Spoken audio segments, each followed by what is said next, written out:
Mesdames, Mesdemoiselles, Messieurs, chers amis, chers abonnés, bonjour et bienvenue dans ce nouvel épisode de notre discussion sartoriale. Une fois de plus, chez nos amis de mes chaussettes rouges, je dis une fois de plus. Je ne sais pas pourquoi je dis ça, parce que je n'ai aucune idée quand cette émission sera diffusée.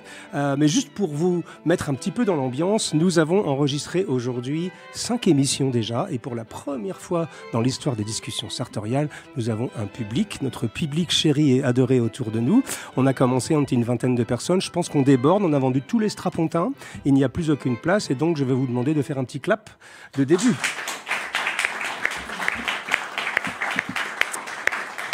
Alors, nous sommes une fois de plus avec Jacques et Vincent, nos amis. Je l'ai dit dans une précédente émission, je pense que je vais vous nommer contributeur permanent des discussions sartoriales, puisque nous avons produit pas mal d'émissions ensemble, et notamment une émission qui est un peu restée, alors c'est un peu frimeur de dire ça, mais qui est restée un peu dans les annales.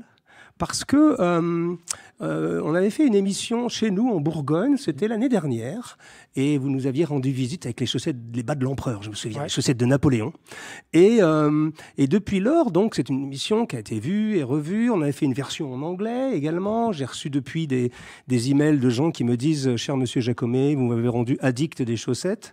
J'arrête pas d'acheter des chaussettes. Ma femme se demande pourquoi j'ai autant de chaussettes maintenant. » Et donc, ce qui est très rigolo, c'est que on avait fait 1h06, si je me souviens bien. Alors, vous inquiétez pas, aujourd'hui, on va pas faire 1h06, on va faire 2h40. C'est comme ça. Non, je ne sais pas. On sait jamais. On sait quand on commence, on sait jamais quand on finit, mais c'est l'esprit de notre chaîne. On prend notre temps pour vraiment fouiller les sujets. Mais toujours est-il que depuis cette émission, nous avons reçu tout un tas de demandes de gens qui se sont passionnés pour la technique de la chaussette. Et si on m'avait dit un jour que, d'abord, on tiendrait en haleine des gens pendant plus d'une heure en parlant de chaussettes, et c'est d'ailleurs, la majorité des commentaires disaient ça, comment se fait-il? J'y connais rien à ce truc-là, j'ai découvert cette chaîne par hasard, et j'ai écouté une émission sur les chaussettes pendant 1 heure. C'est complètement dingue. Quand ils ne l'ont pas regardé plusieurs fois. Quand ils ne l'ont pas regardé plusieurs fois, mais il y a vraiment plusieurs clients qui m'ont dit « franchement, je pense que je l'ai regardé 2-3 fois parce que j'avais 3 heures de chaussettes. J'avais besoin de bien comprendre, etc. » Enfin, c'est vrai que c'est un produit technique et c'est pour ça qu'on fait une deuxième émission. Mais c'est génial. Et donc, on a décidé avec Vincent et Jacques de faire une deuxième émission parce qu'on a reçu plein de questions. Les gens voulaient en savoir plus. La jauge, le cylindre, les diamètres, le titrage, le principe de la maille, comment c'est fait, etc. Parce que c'est quand même un objet qui, par nature, on se dit, bon, après tout, une chaussette, c'est une chaussette, quoi. C'est un truc en laine qu'on met sur les pieds, etc., etc. Et on a découvert, moi j'ai découvert, je connais ces jeunes gens depuis le démarrage, depuis 2009, puisqu'on a démarré quasiment ensemble. Et je me suis très vite passionné pour ce métier-là, parce que, vous ameniez quelque chose de nouveau, très rafraîchissant, dans le monde barbant de la chaussette noire et grise, à l'époque. Et puis surtout, on a découvert derrière ça un artisanat absolument fascinant, des artisans géniaux, comme Brecciani, par exemple, en Italie, et d'autres. Et donc, aujourd'hui, on a décidé de faire une deuxième émission. Alors, je vais vous donner le sommaire, comme ça se fait à la télévision. Donc, d'abord, on va parler un peu de technique. Vous avez vu, j'ai des instruments un peu bizarres devant moi. J'ai ça, là. Alors, on va en parler bientôt. Voilà, je ne sais pas si ça se voit bien à la caméra. C'est un pied. Voilà. Enfin, ça ressemble à un pied. Une forme de pied. Une forme de pied. Et puis alors là, j'ai un instrument. Alors, je pensais que c'était pour faire des brochettes au barbecue, mais c'est pas ça. C'est plus compliqué que ça. Je pense que c'est une aiguille, mais en taille x100. Voilà. C'était juste pour... On vous l'a amené en grossissant l'aiguille pour vous montrer comment ça fonctionnait, une aiguille de machine à tricoter. C'est quand même étonnant qu'on va vous parler d'une aiguille de machine à tricoter dans une émission. Et je pense que ça vous intéresse parce que vous allez voir, c'est absolument fascinant. Alors, on a reçu plusieurs questions et donc je vais vous les poser. Il y a des gens qui me parlaient, moi-même, je ne sais pas ce que c'est, de jauge. Pour moi, une jauge, c'est un truc qu'on met dans son moteur pour savoir si on a encore de l'huile ou pas. Et à part ça, c'est peut-être un truc pour mesurer quelque chose. Mais alors, qu'est-ce que c'est une jauge en bonnetterie? On dit en bonnetterie. Voilà, donc la bonnetterie, c'est l'industrie des chaussettes, enfin du tricotage circulaire. Oui. Et alors, la jauge, c'est propre à chaque machine. Oui. Et c'est effectivement le nombre d'aiguilles par pouce. Et alors, et Et En anglais du terme. Ouais. donc, on tricote de manière cylindrique. Donc, il y a un cercle d'une certaine manière. Ouais. Il y a plein d'aiguilles autour. Nous, la machine qu'on a à côté, il y a 240 aiguilles autour de ce cercle. Ah oui. Et- À côté, là, il y a une machine à tricoter. En plein Paris, ouais. En même temps, il y a toutes mes affaires dessus. Donc, il y a mes chemises, mes cravates en vrac. J'essaierai de ranger un peu, mais ça vaut juste le coup de... pour là. Ouais, bien C'est sûr. absolument incroyable. C'est une machine qui prend toute une pièce. Pour faire une paire de chaussettes, c'est un truc absolument génial. C'est là où vous faites des chaussures sur mesure. Des Voilà, chaussettes sur mesure. les chaussettes sont sur mesure, sont effectivement faites ici. Oui. Et donc voilà, c'est un paramètre de machine qu'on ne peut pas changer. Enfin, à moins, c'est comme changer le moteur sur une voiture, on ne le fait jamais. Là, c'est pareil. Nous, on a une machine avec un diamètre donné. Donc, le cylindre fait 3 pouces et demi. Et ensuite, il y a 240 aiguilles. Et donc là, pour ceux qui ont fait des maths et qui connaissent la formule du périmètre, Oui. donc c'est, que je dise pas de bêtises, 2 pi/r, donc en pouces. Et nous, le diamètre, c'est 3 pouces et demi. Oui. Et ensuite, on divise par 240, qui est le nombre d'aiguilles qui forment. Et On fait une là, interrogation écrite après, hein, voilà. pour tout le monde. Prenez des notes. Ça va vous permettre de calculer la jauge. Oui. Et donc voilà, ça, c'est un paramètre machine. Oui. Et à ce paramètre machine correspond un paramètre de fil. C'est ce que tu as évoqué tout à l'heure Oui. quand tu as parlé de titrage. Le titrage. Et donc, voilà, c'est ça ce qu'il faut retenir. Il y a En fait, on comprend cette idée que plus il y a d'aiguilles par pouce, plus c'est fin. Oui. Et qu'il y a une épaisseur de fil recommandée en fonction de cette finesse d'aiguille. D'accord. Et ensuite, on peut D'accord. choisir soit d'utiliser cette épaisseur recommandée, Oui. ce qui fait des chaussettes avec une densité normale, soit de surjauger, ça fait des chaussettes très denses, Oui. soit de sous-jauger, ça fait des chaussettes plus souples. Parce Par que- exemple, quelqu'un un basketteur de la NBA qui a des mollets comme ça, il faut le Alors, sous-jauger, lui. Voilà. Il faut un peu le sous-jauger. Oui. Et après, il va y avoir d'autres paramètres notamment un autre paramètre qui est la profondeur de maille. Oui. Et alors là, il faut que ce soit un peu visuel. Et alors, c'est grâce à ça. Donc, Alors voilà, ça c'est quoi? Montre-le bien à la caméra, ta caméra. elle est là. je vais plutôt le mettre dans ce sens-là. Gross Baker, c'est une entreprise allemande absolument remarquable qui fournit à peu près toutes les aiguilles à tricoter, au moins d'Europe. Ils sont un peu copiés en Asie, mais ils sont très difficiles à copier parce qu'ils fabriquent les machines qui fabriquent leurs produits. C'est-à-dire que Ah ouais. ils ont des machines qui font les aiguilles, Mhm. mais ils fabriquent les machines qui fabriquent les aiguilles. Donc en fait, si vous voulez vous lancer sur ce marché, Oui. donc Vous faut passez par là. faire pareil, quoi. Donc en fait, c'est D'accord. quasiment impossible. Et donc ça, c'est pas une vraie aiguille, c'est une... Ça, alors, Oui. j'ai pris une vraie aiguille pour donner un peu des ordres de grandeur. Montre bien à la caméra. Donc alors, ça, c'est une aiguille. Ça, c'est une vraie aiguille Ça de la machine 240 aiguilles. Et ça, donc, c'est une aiguille grossie sans voilà. froid. Alors 100, faudrait calculer, mais beaucoup en tout cas. Ouais. Et C'est un donc, drôle d'engin quand même. Hein. donc on voit que c'est un gros d'engin. Ouais. Et alors, peut-être qu'on peut directement attaquer par expliquer aux gens ce qui est en fait à la fois très simple, une fois que vous aurez compris le principe. Et on va essayer dans la vidéo YouTube, Gross Baker qui nous prête cette aiguille. Vous nous donnez des images illustrations. Voilà, des D'accord. images d'illustration qui vont permettre de comprendre, mais peut-être pour les gens qui sont d'ores et déjà Attention, c'est ici. David Copperfield qui va faire disparaître non, un c'est- ruban rouge. Je vais rien faire disparaître, mais c'est mieux que ça. Oui. Je vais faire apparaître une maille. Ah oui, Sous alors vos vas-y. yeux, attention. Ah, alors là, Alors, donc, l'aiguille va monter grâce à cette petite partie. Donc, il y a une came métallique qui va faire monter l'aiguille. d'accord. Ensuite, elle va attraper un premier fil. Oui, Elle va descendre. Elle va faire son tour. Donc, c'est un cylindre qui tourne, hein, tout D'accord. simplement. Les 240 aiguilles vont faire la même chose. Et au tour d'après, elle va à nouveau monter. Donc, vous voyez, là, alors là, j'ai pris un ruban pour que ça passe à la télé, mais sinon, c'est un fil extrêmement fin. L'aiguille va à nouveau monter et elle va attraper l'autre fil comme ça. Et alors là, qu'est-ce qui va se passer? Magie. Là, pour l'instant, c'est très fouillis, oui. mais elle va Normalement, baisser à nouveau. Ah oui. Et vous voyez, et là, c'est le fil du bas qui Ouais. va fermer le clapet. D'accord. Et en fait, dites-vous bien, des mailles, c'est des boucles dans des boucles. Ah voilà, Et il va voilà. faire une maille. Ça. Et là, on vient de faire une maille. Et ça, la machine, là, quand elle tourne un peu, elle fait ça 40 000 fois par minute.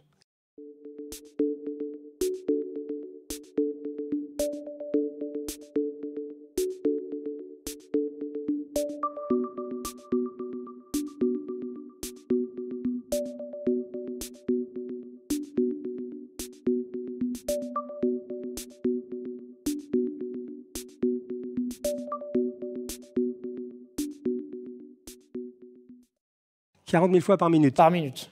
Donc ça, c'est pour fixer un peu les ordres de grandeur. Et c'est comme ça que vous vous retrouvez avec 2 km de fil sur une chaussette. Ça fait ça littéralement 40 000 fois par minute. Une chaussette fait 2 km de fil. Une paire.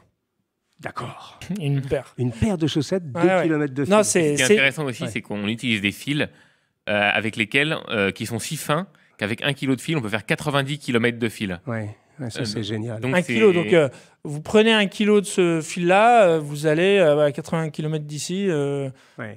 Beauvais, voilà. Vous allez. Enfin non, c'est. Alors c'est l'histoire des super numbers, tu sais, pareil en filature de laine pour les costumes. Ah oui, exactement. C'est le même principe. même idée, C'est comme exactement. quelle distance tu peux faire. Ouais. Mais à l'époque, c'était, alors là, on va pas rentrer là-dedans parce qu'on en a pour 2 heures, mais c'était à l'époque, les lainiers, les gens, ils achetaient des balles de laine, littéralement, et ils essayaient d'estimer à la main.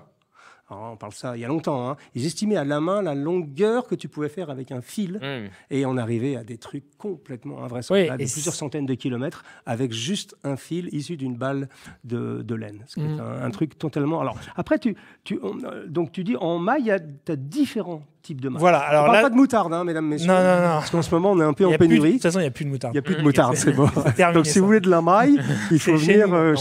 chez mes chaussettes rouges.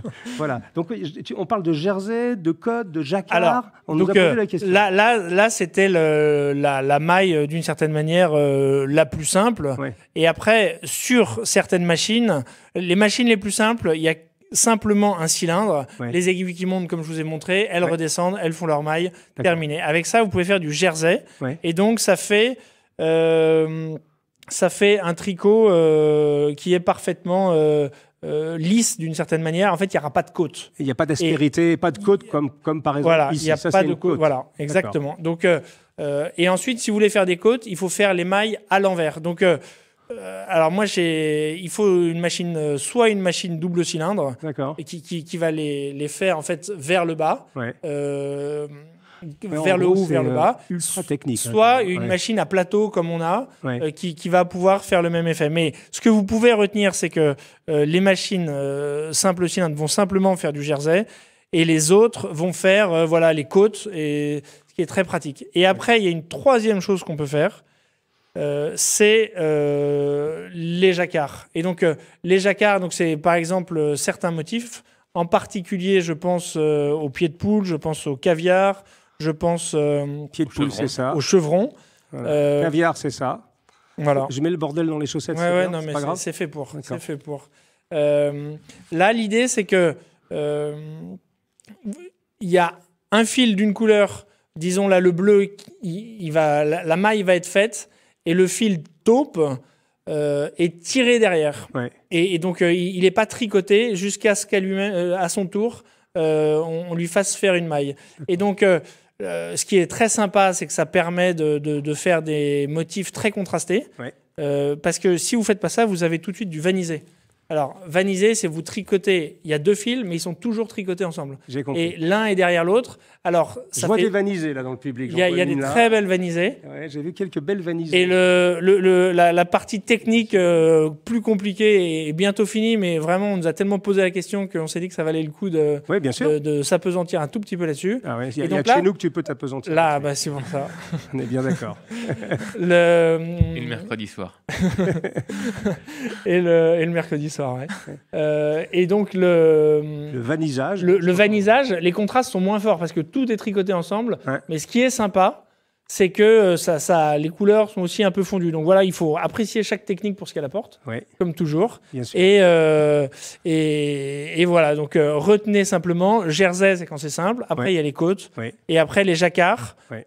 qui est l'autre grande manière de faire des motifs. Ce qui ressort de tout ça, c'est qu'en fait, chaque machine permet de faire un type de chaussettes très précis, Oui, mais pas les autres. C'est-à-dire que des chaussettes très fines, une machine avec une jauge avec 240 aiguilles peut faire des chaussettes fines, mais ne peut pas faire des chaussettes plus épaisses. Une chaussette qui peut faire des côtes ne peut pas faire des chaussettes plates. Et que c'est pour D'accord. ça qu'il faut un parc de machines très important. Et quand on veut des chaussettes très différentes, Oui. souvent il faut travailler avec des ateliers qui chacun a son parc de machines et ses spécialités, parce que comme comme l'explication de Jacques le laisse entrevoir, c'est extrêmement technique. Un petit peu, oui. Et chaque technicien est un petit peu un éleveur canin spécialisé dans une race de chiens très particulière. D'accord. Ouais. Et Les machines n'obéissent qu'à leur maître. Exactement, n'obéissent qu'à leur maître. Et ce qui est aussi très amusant, c'est que avec les mêmes ingrédients, en fait, on n'arrive pas toujours à reproduire ce que fait un autre technicien parce que entre ces différents paramètres de longueur de maille, de serrage, eh bien, c'est pas toujours facile de comprendre comment ça a été fait. Et donc, l'Italie reste le maître incontesté de la chose.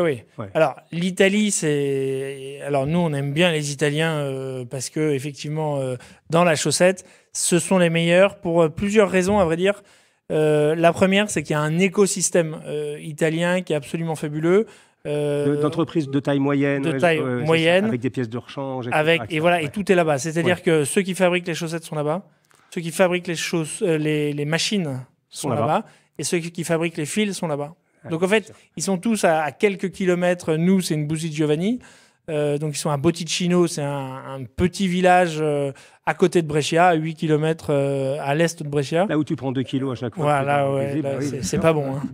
C'est très bon, pas bon pour la santé parce que c'est très bon goût. Oui.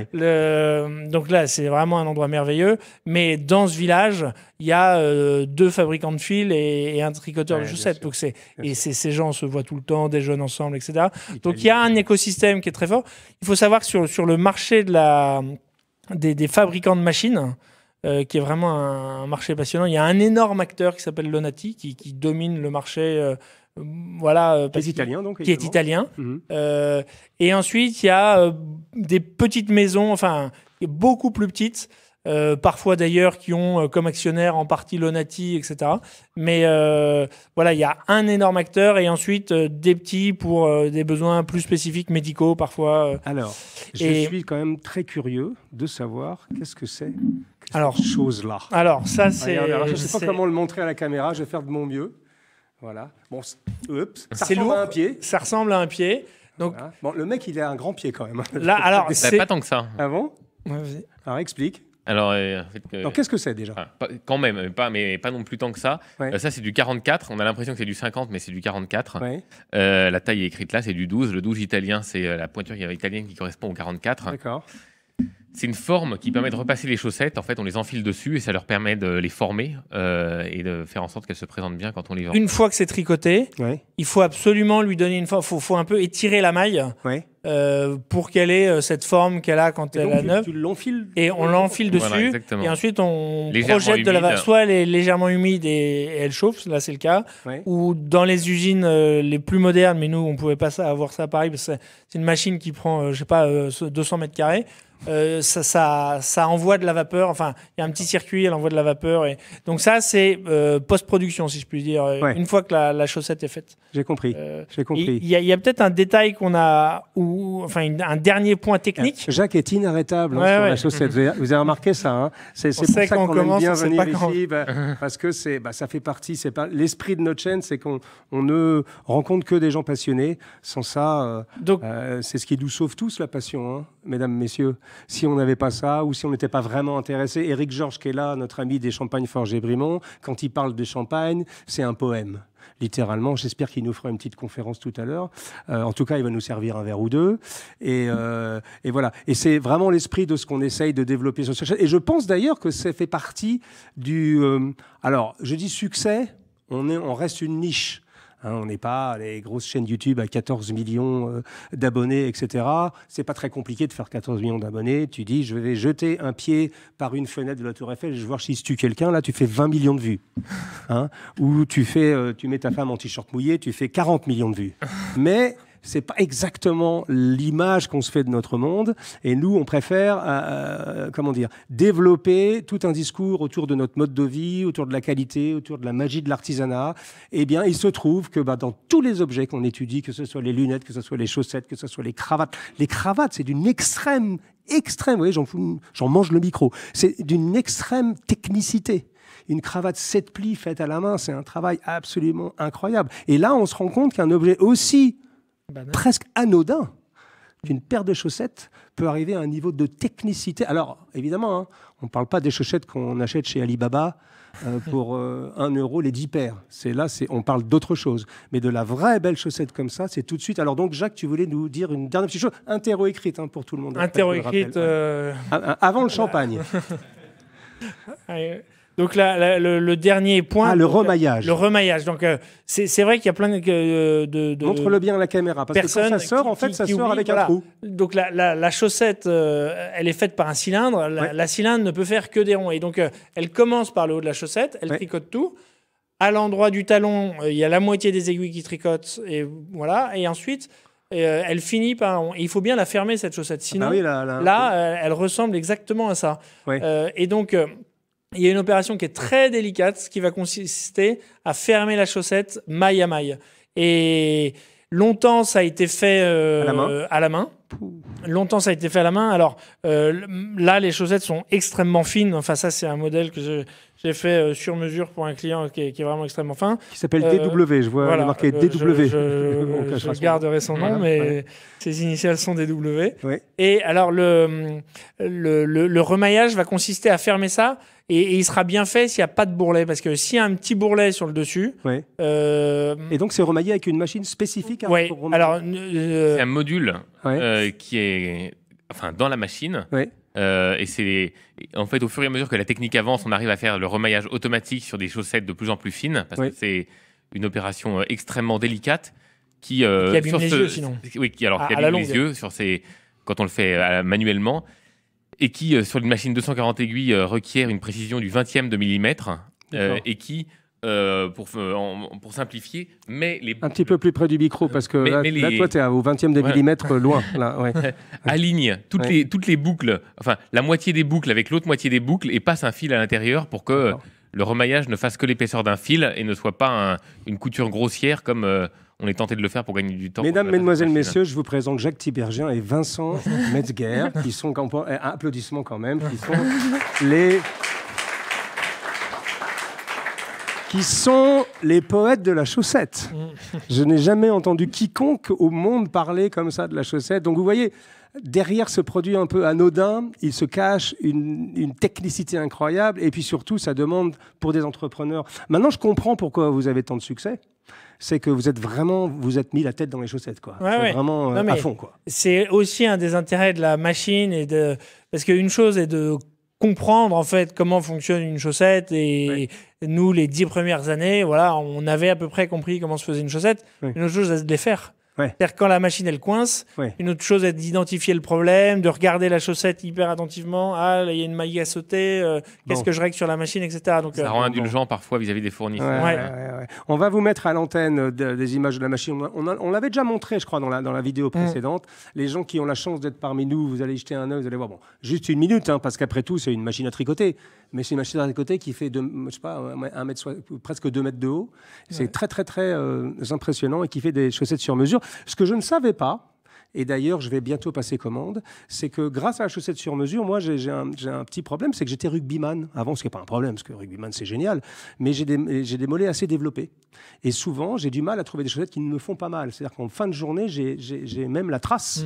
J'ai carrément, donc il est grand temps pour moi de passer au sur-mesure en chaussettes. Bienvenue. Je pense que c'est l'une des dernières choses qui me manque en sur-mesure.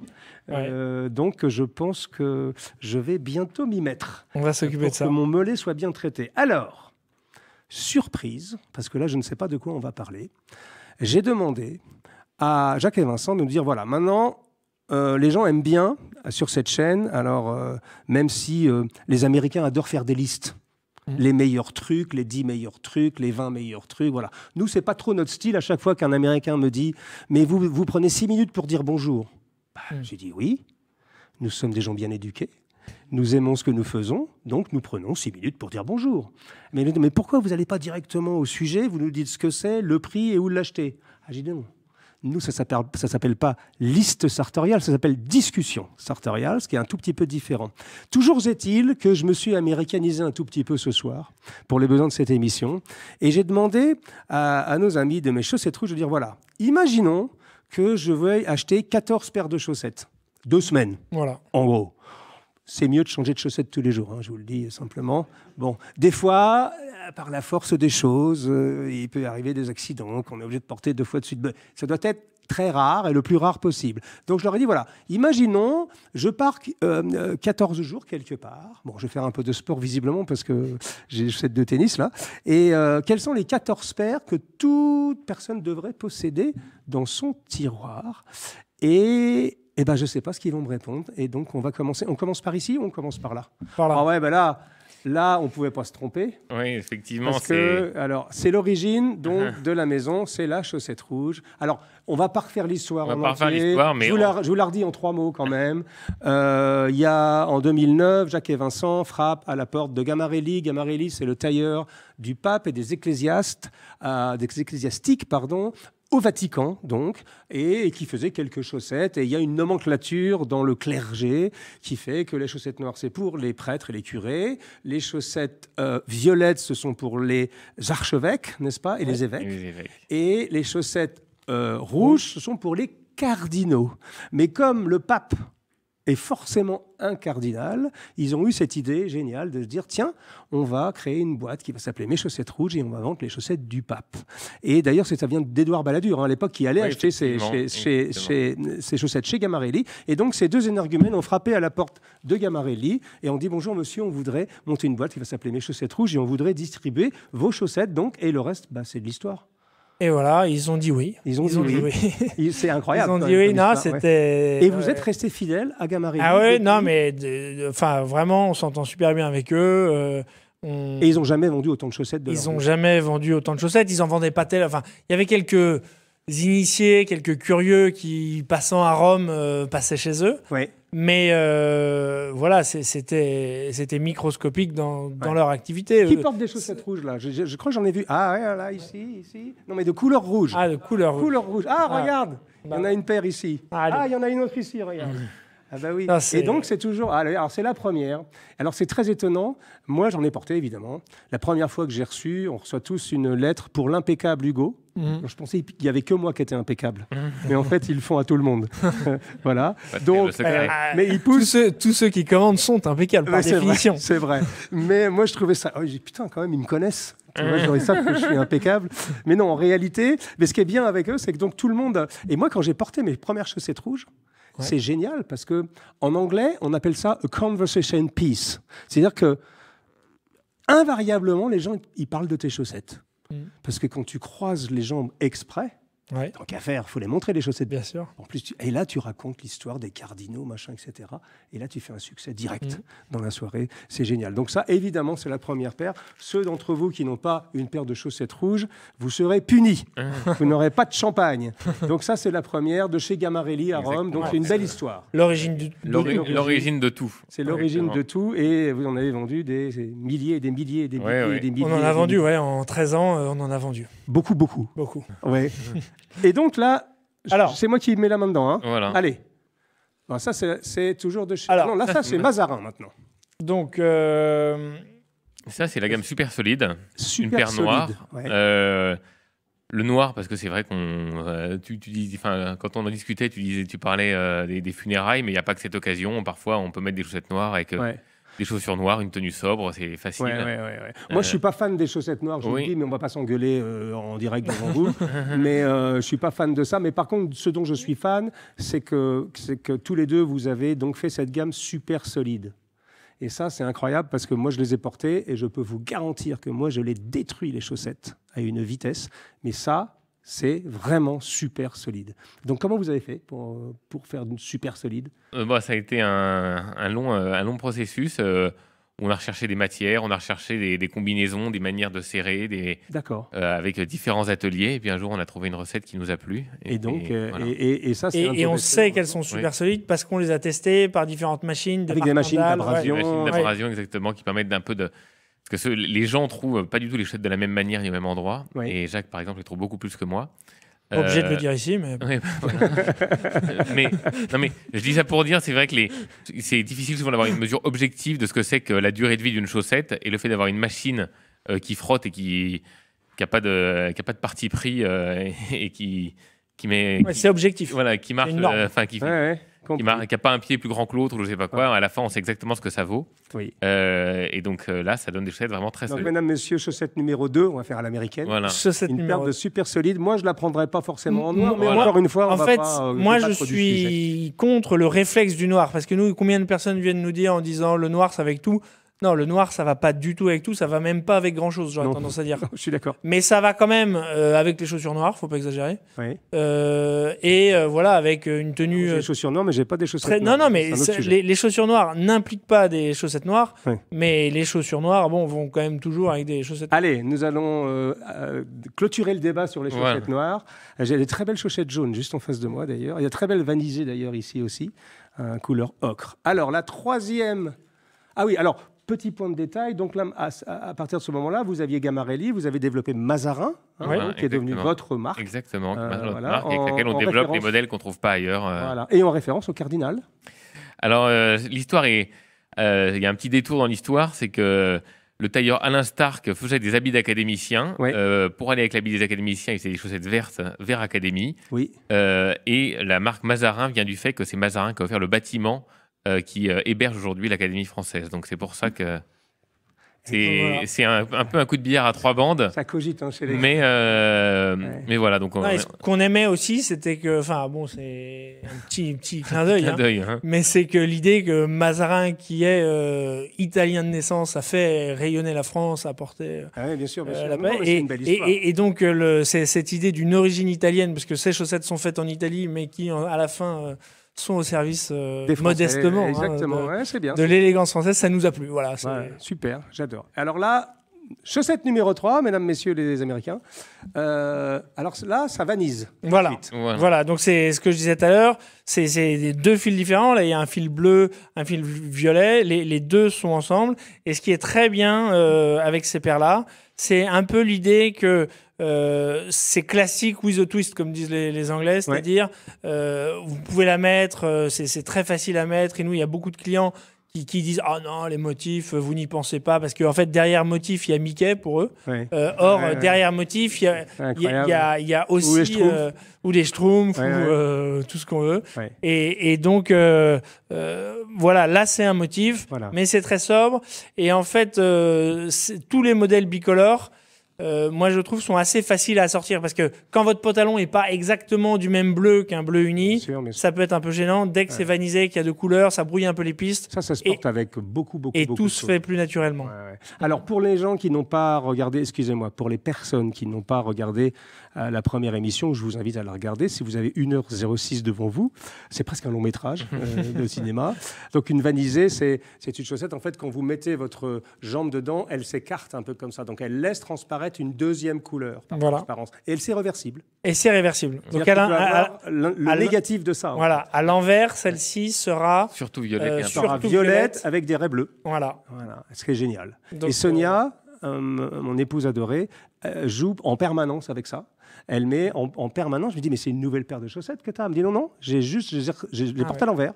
Et ce qui fait que, du coup, ça nous permet, on aime bien toujours chercher un petit peu d'harmonie dans les couleurs, etc. Parce que la chaussette, depuis qu'on a fait les émissions, il y a plusieurs pages Instagram des gens qui sont complètement fadas de chaussettes, et qui tous les jours postent des coordinations de chaussettes. Je ne sais pas si vous avez vu ça, c'est absolument génial. Et moi, je trouve, encore une fois, alors tout le monde se dit, s'il y a des gens, mesdames, messieurs, si vous êtes nouveaux, vous venez d'arriver sur notre chaîne, vous ne comprenez pas pourquoi ça fait 25 minutes qu'on parle de chaussettes, de remaillage, etc. On va vous expliquer. C'est qu'ici, on parle de quelque chose d'un tout petit peu différent. On considère qu'on a deux choix dans la vie. Premier choix, soit on décide de se laisser tirer vers le bas, comme la société nous y invite aujourd'hui. Alors, je ne veux pas un discours politique, mais juste regarder autour de vous. On nivelle par le bas, on achète des choses pas chères, on perd un peu le goût des belles choses, le goût de l'attente, le goût de rêver à un produit, pas l'avoir immédiatement, etc., etc. Soit on décide de faire le chemin inverse et de se dire, et si on essayait de remettre un petit effort, un petit surcroît de beauté dans chaque sujet de la vie. Et il se trouve que moi, je trouve que la chaussette, c'est un outil génial. Et vous savez pourquoi ? C'est que tout le monde n'a pas les moyens de s'acheter un costume sur mesure. Tout le monde n'a pas les moyens de s'acheter une cravate 7 plis même. Tout le monde n'a pas les moyens d'avoir une chemise dans un beau tissu Carlo Riva qui est fait avec des machines jacquard qui sont alimentées par de la flotte parce que c'est des machines du 19e siècle, mais ça coûte cher. Mais beaucoup de gens ont les moyens de s'acheter une belle paire de chaussettes. Et moi, je me souviens quand j'étais gamin, quand on m'offrait des chaussettes à Noël, je faisais la gueule. Je dis, ah putain, merde, t'as encore des chaussettes, quoi. Ça va, quoi. Ou des slips, tu vois, des chaussettes, ça va. Mais maman me dit, oui, mais mon fils, t'as besoin de chaussettes. Je dis, ouais, mais pas pour Noël. Tu vois, offre-moi autre chose, tu peux m'en acheter au mois de janvier, mais pas pour Noël. Et depuis que j'ai découvert ce monde, alors bien sûr, moi, ça fait 15 ans que je navigue là-dedans, eh bien, achetez, mesdames, messieurs, une paire de chaussettes pour Noël, des belles chaussettes, dans des matières particulières, vous allez voir que maintenant, à tous les coups, ça marche. Ça marche presque mieux que les cravates. Voilà. Et ce que j'ai voulu dire, c'est que c'est cette notion. Gilles Lipovetsky, le philosophe, a fait un bouquin sur le sujet. Il appelle ça le luxe éternel. Et il parle à l'intérieur de tous les niveaux du luxe. Et que le luxe, il le redéfinit, en fait. Et en disant qu'il y a le luxe qui est complètement inabordable pour des gens qui ont des moyens complètement. Mais il y a aussi le luxe accessible qui se rapproche d'une expérience humaine. Et qui peut vous permettre, comment ça coûte une paire chez vous, 30 €, 20 €, 40 €, 23 €, 24 €. 23 €, 24 €. Voilà. Ouais, donc, c'est, allez, je vais jamais chez McDo, je ne sais pas combien ça coûte, mais c'est peut-être un McDonald's de moins, ou peut-être deux. Voilà. Donc, c'est pas compliqué, mais c'est du luxe accessible. Et moi, c'est ça que j'aime. C'est-à-dire que je connais des jeunes gens qui démarrent dans leur démarche sartoriale et ils se font un plaisir juste de s'offrir une paire de chaussettes. Et en plus, quand on reçoit des chaussettes de chez Mes Chaussettes Rouges, ça sent bon. Puisque vous avez fait connaissance lors de la signature de mon premier livre avec Thierry Vasseur, qui est le nez de Guerlain, qui est un ami, et qui est un type formidable d'ailleurs, et qui leur a dit, mais on a un truc qui s'appelle Habit Rouge chez nous. Et quand vous ouvrez le paquet, parce que normalement, les chaussettes, ça ne sent pas toujours bon, et bien chez eux, ça sent bon. Et ça reste en plus. Ça tient bien. Hein. Excusez-moi, mon ingénieur du son va me tuer, je mets des coups de menton dans le micro. Chaussette numéro 4, on n'en a que 46 à faire, donc le champagne nous attend. Allez, on va aller un tout petit peu plus. Donc on est sur les super solides. Vert. Voilà, alors là, c'est surtout le vert qui est le vert académique qu'on voulait montrer. Elles existent aussi en fine, voilà. Ouais. C'est une couleur qui est sympa, le vert. Enfin, je sais que les... Alors, il y a sans doute parmi vous là, des comédiens qui ne veulent pas mettre de vert parce que ça porte malheur. Dans les théâtres, évidemment. Mais voilà, c'est quand même une belle couleur. Moi, j'aime beaucoup en mettre. Enfin, c'est vraiment... Ce qui est derrière cette paire, c'est les couleurs qui sont vraiment des couleurs, mais qui sont faciles à mettre. La différence, par exemple, du rouge ou du jaune, qui sont plus des partis pris et pour lesquels on a parfois plus de remarques. On trouve qu'il y a cette idée dans certaines couleurs... qui changent un petit peu, mais qui ne sont pas non plus là pour faire la révolution et dont on est content. Est-ce que vous savez pourquoi le vert était interdit dans les théâtres ? Molière est mort en vert, non ? Non. Alors, il y a plein de légendes autour du sujet. Moi, la légende que je trouve la plus crédible, c'est qu'à une époque, donc les costumes de scène, pour teindre le vert, il fallait utiliser de l'arsenic. C'était le produit qui permettait de produire la couleur verte. Et quand on faisait à l'époque des opéras ou des chansons de gestes, ou que sais-je, qui duraient 8 heures, avec la transpiration, l'arsenic rentrait dans l'épiderme, et il y a des comédiens qui sont morts sur scène à cause de ça. Donc c'est devenu une espèce de... Alors, je ne l'ai pas inventé, je vous jure que c'est vrai. C'est une histoire qui m'a été racontée par Jean-Luc Sibonini, et il ne regardera pas cette chaîne, mais qui étaient les personnes qui faisaient les toiles de l'Opéra Garnier. Donc c'est quand même des gens qui étaient vraiment dans le théâtre depuis très longtemps. C'est un ami que je connais depuis fort longtemps, un peintre de toiles d'opéra. Alors ils ont de moins en moins de travail en ce moment parce que on projette maintenant, on ne peint plus. Et donc il me racontait cette histoire. Donc c'est parce que le verre s'était fait avec l'arsenic et avec la transpiration, les comédiens. Donc c'était interdit dans les théâtres, simplement pour sauver la vie des comédiens, tant qu'à faire. C'était pas des comédiens jetables. On avait besoin de les réutiliser. Voilà. Ou des gladiateurs. Continuons. Alors, ça, c'est un peu comme la bleue et violette, c'est gris et bleu. Ça, j'adore. Voilà, les costumes sont quand même souvent ou gris ou bleu. Ouais. Et là, ça va avec tout. Alors ça, mesdames, messieurs, ça, il vous la faut tous, absolument. Gris et bleu. Ça se voit pas forcément à l'image parce que c'est assez subtil comme contraste. Mais je suis sûr que Thibaut va nous régler ça, regarde. Regarde, je vais... le problème, c'est qu'il y a le tirer dans l'autre sens. papier, regarde. Voilà, gris et bleu. Ça va avec tout. Ouais, très facile à Littéralement. mettre. Parce que 80% des costumes sont gris ou bleus. Voilà. Et ça va absolument avec tout, même avec tout type de chaussures. Ça, pour moi, c'est un vrai basique. Ouais, c'est un vrai basique. Chaussure. Ouais. Continuons, accélérons. Là, Alors, super solide encore. Ça, c'est un C'est bleu-gris. surtout l'idée de la laine. Là, c'est de la laine. Voilà. Tout ça, c'est du fil d'école. Ouais. Voilà, du coton. Ouais. Et que, Là, c'est l'idée de la laine. Ah, là, c'est de la laine. Ah oui, c'est complètement voilà, effectivement, différent. dans cette sélection, certaines paires sont là pour la marque, d'autres pour la couleur et d'autres pour la matière. Tout ce qu'on a vu, c'est du fil d'école. Voilà. Je suis d'accord. Ouais. Les super solides, il y a un petit peu d'autres matières à l'intérieur, mais c'est du coton, en fait. Voilà. Ok, alors là, c'est La de la laine laine, qui tient plus chaud. bien sûr. Voilà. Très joli. Très agréable. Alors, vous avez remarqué, mesdames, messieurs, que nous ne parlons que de mi-bas ici, ce qui n'est pas tout à fait le cas de l'autre côté de l'étang, comme dirait ma femme. The other side of the pond, on dit en anglais, de l'autre côté du lac, enfin qui est l'océan Atlantique, hein, qui eux préfèrent de over the calf, hein, c'est ça, qui sont les Over the chaussettes calf, ça veut dire aussi mi-bas. mi-bas. Alors eux ils préfèrent les Après, mid-calf. mid-calf, voilà. Ouais. mid-calf, c'est-à-dire que les chaussettes qui vont à mi-mollet. Je ne sais pas pourquoi. C'est des Américains. Ouais, c'est les Américains. Alors, Ouais. parmi les Français, c'est aussi majoritaire. Enfin, Ah oui non, mais mais pour c'est- quelle raison? J'arrive pas Alors, à l'expliquer. Il y a plusieurs raisons. Il y a bon, c'est une habitude. Je veux dire, ceux qui ont toujours porté ça préfèrent. Ouais. Il y a les pantalons très ajustés en bas. Ah oui, c'est vrai. C'est on vrai que tendance ça à peut coller. un peu coincer. Et comme ils sont très ajustés, ils remontent pas beaucoup. Et donc, de toute Ah, façon, moi, je là. tape du pied, c'est tout. Ouais, non, mais. Ouais, c'est chiant. Ouais, je suis Je fais d'accord. la même Je chose. suis mais d'accord. Je vois des gens qui me les- disent, ouais, c'est vrai que c'est un problème. C'est un problème. Alors voilà, certains le voient comme un problème et d'autres, ceux qui veulent des mi-bas, le voient comme un moindre mal. Et Moi, ça me voilà. gêne pas. Moi, ça me gêne pas. Je trouve ça rigolo même d'avoir le pantalon un peu qui rebique de temps en temps. Ça, tu sais, c'est un peu comme... Bon, après, c'est un peu snob, ce que je suis en train de dire, mais ok. Donc, j'ai compris pourquoi. Alors, ça, ça, c'est joli, ça. Ce rose est là pour le lin et aussi pour ah, ça, l'idée c'est du du lin. chiné. Voilà. Les couleurs chinées qui présentent un autre aspect et le lin qui est une matière très agréable l'été. ouais. Parce qu'elle apporte très bien J'ai l'humidité. l'impression je fais réunion Tupperware. Et voici la chaussette en lin. Vous en achetez 3 paires, vous en avez une gratuite. Non, je rigole. Mais j'adore. Vous voyez comme c'est un sujet. Regarde, tout le monde dit ah. Le très beau. lin, voilà, ça. Alors on a choisi avec Bresciani des côtes un peu larges, parce que c'est un tout petit peu plus décontracté, c'est moins formel que. Ouais. Par exemple, ça c'est 2 autres vanisés qu'on avait choisis Ouais. autour du gris. Voilà, ça va être moins formel. Continuons. Et on est américain. des donc côtes- on est 1, 2, 3, 4, 5, 6, 7. Des côtes un peu plus larges Ouais. qui vont permettre d'avoir un aspect un peu plus décontracté. Donc on va où maintenant là? Parce que Ensuite, tu m'as mis le... alors, c'était pour illustrer un peu ce que je disais tout à l'heure sur les jacquards. Ouais. Ça permet des motifs vraiment sympas. Donc là, on a Le du motif pied de poule caviar. bleu et taupe. Ouais, C'est ça. voilà. Ça, c'est joli. Hein, ça va avec tout aussi. c'est une super solide en Ouais. plus, hein, ça. hein. Ouais. Ah ouais. Ouais, ça va Elle est avec même tout. pas encore- Ça va avec tout. Ouais, ça va avec tout. Et ça. Elle n'est pas encore en ligne, celle-là. Elle est pas encore en non, ligne c'est- Ah, Mais nous avons peut-être des que lors de la exclusivités. diffusion. Nous avons les- Ah oui, bah, on ne sait Ouais. pas quand on va diffuser cette Elle sera en émission, ligne. mesdames, messieurs. Et celle-ci, c'est du caviar. Voilà, motif Voilà. caviar. Voilà. Donc là, c'est 2 couleurs. On alterne. Finement mêlé et ça fait une couleur originale. ah ouais, c'est top. Prenez des notes, hein, interro écrite. Hein, pour tout le monde Interro écrite. derrière. Alors, une chaussette de sport quand même. Parce que, alors, dans la démarche sartoriale, il y a rarement de tenue sport. C'est vrai. C'est vrai. C'est vrai. Mais pour garder ses costumes sur mesure, il faut faire du sport. Donc, Je me suis fait prendre à revers.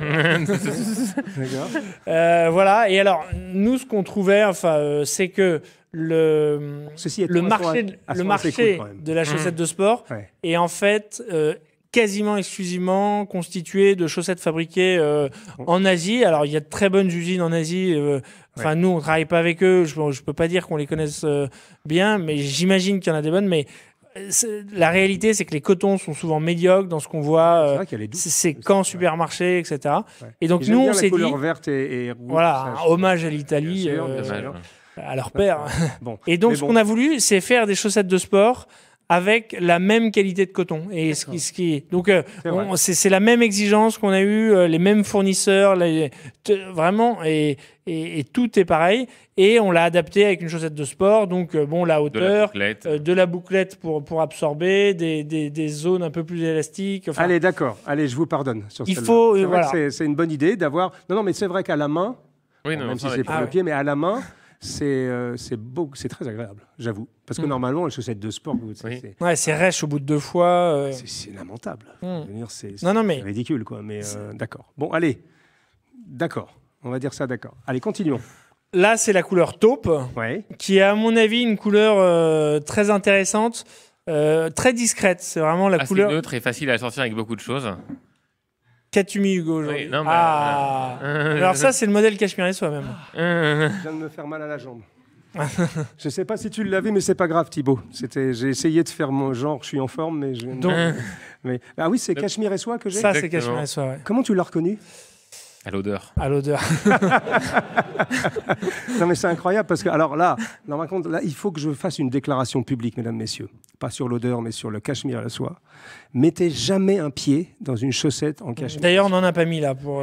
Parce que vous êtes mort derrière. Alors, ça vous incite à bien vous frotter les pieds, qu'ils soient bien doux pour pas abîmer les chaussettes. C'est presque quelque chose de précieux, mais c'est une expérience.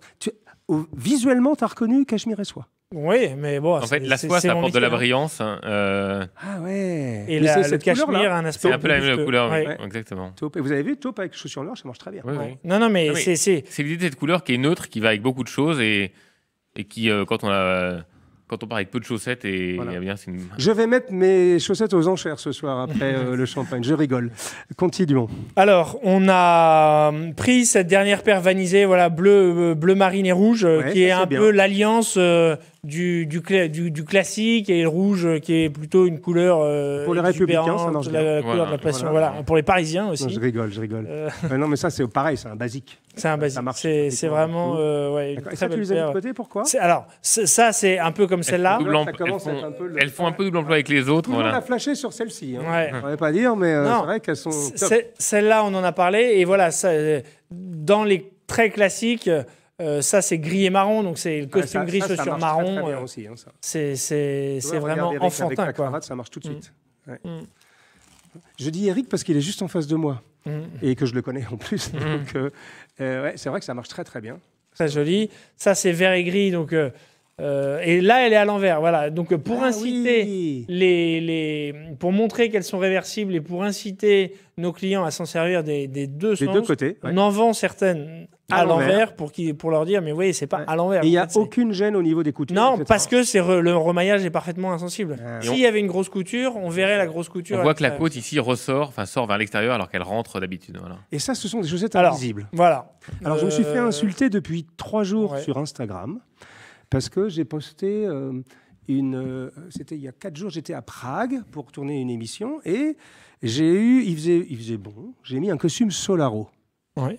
mais un Solaro vert. Et alors que c'est déjà une première atteinte aux puristes. Solaro, c'est pas vert, c'est voilà, j'en ai un devant moi. Donc bref, donc c'est plutôt orangé avec ce fil orange à l'intérieur qui est censé repousser les UV, etc. Il y a toute une. Alors c'est vraiment un costume de connaisseur, quoi. Si vous démarrez votre démarche sartoriale, faites pas un Solaro tout de suite, mais c'est quand même un bel habit. Moi, j'ai voulu le faire vert parce que c'est mon côté un peu rebelle. Puis c'est bien d'être écologiste en ce moment. Et non, je rigole. Et puis il faisait beau. Et puis j'avais une paire de beaux mocassins de chez CNES. On en reparlera, qui vont faire un trunk show d'ailleurs. Je sais pas. Encore une fois, je sais pas quand cette émission sera diffusée, donc peut-être ils l'auront déjà fait. Ils font des chaussures absolument merveilleuses pour un rapport qualité-prix incroyable. Et j'avais pas envie de mettre de chaussettes. C'est dingue. Et je me disais quand même, je vais pas trahir mes copains de mes chaussettes rouges, etc. Et donc, j'ai quand même mis des chaussettes donc invisibles. C'est ça, c'est cette chose-là. Alors moi, je le déclare publiquement aujourd'hui, avec force, comme disent les hommes politiques, avec détermination. Coming out. Et voilà, c'est que je fais mon coming out. J'ai milité toute ma vie contre le sans chaussettes. Et je l'ai expérimenté. Et c'est quand même vachement agréable. Quand il fait très chaud, c'est quand même le pied. Quoi, de ne pas d'avoir le pied libre, mais en protégeant bien sûr son pied et ses chaussures avec des chaussettes invisibles. Évidemment, je me suis pris des tomates pourries sur Instagram, de tous les puristes. Il y en a même 2 qui se sont désabonnés. C'est pour vous dire jusqu'où ça va se nicher. J'ai fait le crime de lèse-majesté d'avoir des chaussettes invisibles, vous vous rendez compte, mais tout fout le camp. Tout fout le camp. Voilà, Jacomet porte des chaussettes invisibles, ce qui est complètement dingue. Donc je le déclare publiquement, j'adore les chaussettes, je suis fou dingue de chaussettes, j'adore ça, je trouve que ça pimente la vie, mais quand il fait très chaud, avec des jolis mocassins, avec un Solaro ou avec un Searsucker, par exemple, un vrai costume d'été. Je trouve qu'un joli loafer avec une chaussette invisible, ça marche bien. Et celles-là sont vraiment invisibles. Nous, il y a plein de clients qui disent « Ah non, ça se voit toujours un peu, etc. Ouais. » Ça, c'est une coupe parce qu'on a des invisibles pour basket, un peu plus hautes. Ouais. Et ça, c'est l'invisible mocassin. Plus échancré. Plus échancré, plus parce ouvert que moi, à l'avant. La mienne, qui n'était pas de chez vous parce que vous n'avez pas de magasin à Prague. Donc, pas encore. Voilà. Pas encore. Et donc, j'ai trouvé un gars qui en vendait. Et moi, elle se voit un tout petit peu. Ouais. Là, même avec des ce qui m'a permis quand même de dire que les gars, si, je porte des chaussettes, donc du coup, ils se sont réabonnés. Voilà. Non, je rigole. Même là, avec des Belgian loafers très ouvertes, là, c'est complètement invisible. Donc, c'est formidable. Voilà, c'est 14 paires de chaussettes. 14 paires de chaussettes, plus les 2 invisibles, mais comme elles sont invisibles, on les comptait pas. Je ne sais pas combien de temps on a fait, mais je pense qu'on va peut-être conclure là. On voulait parler de 2-3 choses encore. Bon, d'abord... Pardon ? Une autre fois, peut-être. Peut-être une autre fois, mais je voulais juste conclure sur une chose, mesdames, messieurs. D'abord, je voulais vous remercier toutes et toutes d'être venus aujourd'hui. Je sais qu'il y a des gens qui ont même pris des jours de congé pour être avec nous, qui viennent de je ne sais pas d'où. Je sais qu'il y a des gens qui viennent de La Rochelle, n'est-ce pas ? Donc, ça fait quand même une petite trotte. Donc, je voulais vous remercier d'être là. Et on va laisser ça à l'antenne, même si ça sera diffusé plus tard. Ce n'est pas important. Mais pour nous, ça nous touche énormément d'avoir des gens qui viennent spécialement pour nous écouter parler pendant plusieurs heures de sujets qui peuvent paraître un peu banals, comme ça, des sujets, des chaussettes. On a parlé des chaussons d'intérieur, on a parlé des caleçons, même en début de journée. Mais pour autant, d'abord, ça me touche. Et deuxièmement, je trouve qu'on touche là à l'esprit même de ce qu'on essaie de développer sur cette chaîne depuis sa création. Parisian Gentleman, c'est 2009. La Discussion Sartoriale, c'est 2017, mais avec une vraie rythme de croisière, on va dire 2018-2019. Donc, c'est une chaîne qui progresse. Et là où je suis particulièrement content, c'est que j'ai l'impression qu'on est en train de réunir une communauté de plus en plus jeune, d'abord. Il y a beaucoup de jeunes gens qui nous suivent et ça me... je vais avoir 60 ans, moi, l'année prochaine, mesdames, messieurs, donc je ne les fais pas, je suis d'accord, mais je vais avoir 60 ans l'année prochaine et je me dis quand même, si j'ai réussi dans la vie à créer avec d'autres amis, je ne suis pas tout seul à faire ça, évidemment, j'arrête pas de mettre des coups sur le micro, si j'ai réussi à laisser ça derrière nous, finalement, j'aurais peut-être fait quelque chose dans ma vie parce que je pense, et je peux le dire droit dans les yeux de la caméra, que grâce à des gens comme nous et quelques autres dans le monde, on a sauvé quelques ateliers. On a sauvé quelques métiers même. On a des gens qui se réintéressent à l'art tailleur. On a des jeunes gens qui veulent devenir bottiers. On a plein de gens qui nous écrivent en permanence en disant j'ai une dame qui m'a amené son fils. J'étais chez Cifonelli, son fils était là. La dame s'est quasiment mise à pleurer devant moi en me disant ouais, monsieur, mon fils il est complètement obsédé par votre chaîne et il a trouvé sa voie. Il était, je ne veux pas employer de mauvais mots, mais enfin, il était un peu racailleux dans la rue, etc. Il vous a écouté, il veut être tailleur. Voilà. Ben, moi, ça me touche. Voilà. Et je pense qu'aujourd'hui, ce qu'on est en train de faire, on a besoin de... Alors, je ne suis pas en train de vous jouer de la mandoline, on a autre chose à faire. D'ailleurs, on va aller boire du champagne, c'est beaucoup plus intéressant. Mais c'est vraiment, on est en train, je crois, de toucher quelque chose. Alors, je ne sais pas quand cette émission sera diffusée, mais je peux vous le dire, on a eu les honneurs de la grande presse récemment, Le Figaro, France Inter, dans un match de boxe que j'ai eu avec des gens qui voulaient tout déconstruire. J'ai eu l'occasion d'en parler dans une autre émission, là où je me suis permis de leur dire que pour déconstruire, il fallait d'abord construire. Parce que si tu déconstruis rien, tu arrives à rien, tout simplement. Et puis, on a eu Paris Match, c'était quand même surprenant. La dernière page de Paris Match, un article sur notre travail. Donc, il se passe quelque chose autour de notre monde. Et donc, je vous encourage, mesdames, messieurs, d'abord à vous abonner, à en parler autour de vous. Et j'ai quelque chose en plus qui me sidère, c'est que, vous savez, il y a ces chaînes YouTube où il y a des gens qui s'enferment dans un appartement. Alors, c'est la version YouTube du Loft, ça existe encore. Les gens qui s'appellent La Maison, je crois. Alors, ils s'enferment. Alors, ils ont 7 millions de vues parce que c'est 4 garçons, 3 filles qui s'enferment et qui sont devant la caméra en permanence, d'une certaine manière. Ça marche très fort. Et un jour, ils ont fait une émission disant quelles sont les chaînes YouTube que vous regardez en secret. Et je vous le donne en mille. Discussion sartoriale est sortie. Et on a plein de gens, de jeunes gens, qui nous disent « On vous regarde, monsieur Jacomet, mais en secret. » Parce que si on le disait à nos copains, on se ferait moquer de nous. On regarde un mec qui parle de cravate, qui parle de chaussettes, qui parle de trucs complètement ahurissant pendant des heures. Et le type disait, voilà, je l'avoue, j'osais pas le dire, mais je regarde ce truc-là. Le mec, il s'est fait toutes les émissions 3 ou 4 fois, en boucle. Voilà, c'est le cas de le dire en parlant de chaussettes. Donc ça veut bien dire qu'il y a quelque chose, et c'est ce qu'on essaye de secouer. Voilà, on secoue un peu le cocotier et de se dire que sans partir dans des grandes tirades, je pense que ce qu'on fait tous ensemble, ce que vous faites dans votre métier avec les chaussettes, avec les chaussons, avec toute votre gamme, avec la passion que vous délivrez, ce que tous les artisans qu'on a eu la joie de recevoir sur notre plateau font aussi, c'est qu'ils réinjectent quelque chose qu'on avait totalement perdu. Et alors attention, hein, c'est David contre Goliath. C'est presque une cause perdue, mais on va se battre jusqu'au bout parce que je pense que ce monde a terriblement besoin de beauté, terriblement besoin d'élégance. On a besoin de retrouver la langue française, on a besoin de retrouver les manières, on a besoin de retrouver la préséance. Et on n'est pas des gens coincés. Voilà, c'est ça que je veux vous dire. Les gens ont toujours cette idée, les sartorialistes, ils se regardent le nombril. Non, je ne me regarde pas le nombril, surtout quand je rentre de Naples parce que j'arrive pas à le voir.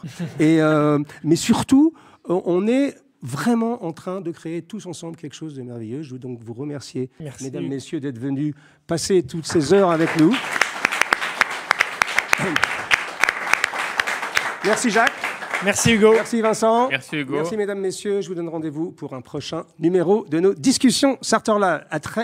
Je vais la refaire. Je vous donne rendez-vous pour un prochain numéro de nos discussions Sartoriales. À très bientôt. On vous aime. Au revoir. Merci.